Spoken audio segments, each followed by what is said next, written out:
Hello and welcome back to September's Cooking with Celebrate. We will be making our whipped cottage cheese fruit bowls. Now, it's September, we're back to school, it is chaos.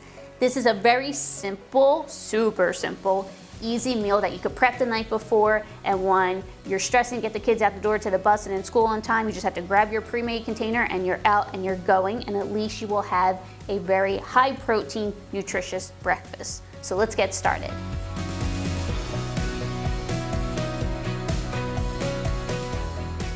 So what we were going to start with, super simple, cottage cheese, maple syrup, your nut mitts. If you want to add some extra fruits to it, we're going to do that at the end. You can put some fresh fruit on top, and you just need a food processor or a blender. So we're going to take our cottage cheese and add that to our food processor.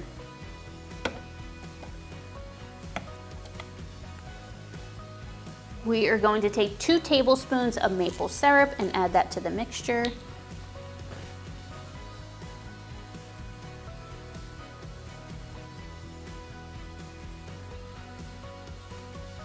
And then we're going to blend this.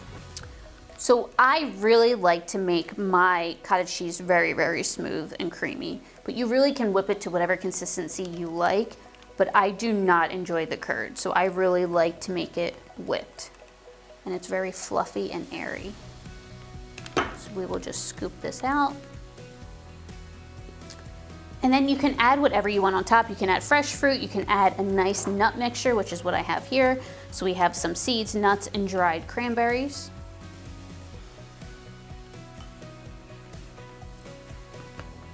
And there you have our whipped cottage cheese fruit bowls. Easy, high fiber, high protein breakfast to start your day as school gets back into session. Thanks for watching, and join us next month as we bring in our Halloween recipe.